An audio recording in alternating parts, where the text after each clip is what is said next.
Hi everybody, Jared Dees from The Religion Teacher. I wanted to break down this parable of the tenants from Matthew 21, verses 33 through 46.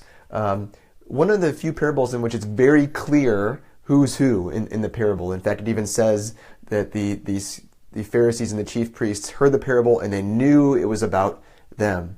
So, great way to kind of break it, easier parable to break down, but I think it's helpful, to continue to look at how can we relate to it today. How are we like one of the characters in this parable? God the Father, of course, is the landowner, and the son who's killed is, of course, Jesus. No, not a shocker there. Pretty simple. Jesus is telling this parable just before his own death in Jerusalem. So, timely parable to share. Who are the wicked tenants? Well, again, the Pharisees and the chief priests knew it was about them, they said. So the chief priests at the time and the Pharisees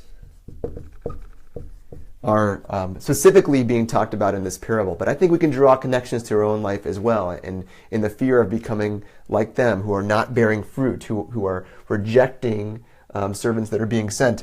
Who are the rejected servants? Well, in this case, we could say, well, they're probably the prophets. Prophets who were rejected, John the Baptist being the latest one in the Gospels. John the Baptist was a prophet. He was rejected by the leadership of the time. And then the new tenants would be disciples, the church, the people who are following Jesus in this new covenant, this new way of living. It's easy to say, okay, this is just about that particular time. This is just a story or parable that's meant to be specifically for the hearers of the time of Jesus. But I think you could also say this is a great story, parable for us to reflect on in our own lives, because we are in danger of not bearing fruit. We can be like these wicked servants who have, no fruit from the vineyard to provide when the servants are sent to collect. We can sometimes reject those who are God's servants. We can maybe not listen to them completely, or be afraid to listen to advice from a friend. So it's not a bad idea to ask yourself, when have I not bore fruit in my own life? God is entrusting me to be His follower, to be His servant. When have I not taken care of that responsibility? From the flip side, when have I been a servant of Jesus? When have I been rejected?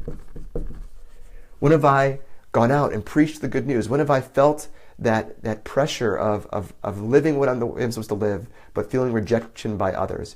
If we're not getting rejected in some way, if we're not getting some kind of a pushback for believing what we're believing, then maybe there's some ways in which we need to be more like those servants, that we need to be going out and helping spread the good news, helping point out where the culture, where the society, where other specific people even can be transformed in some way to be a better world.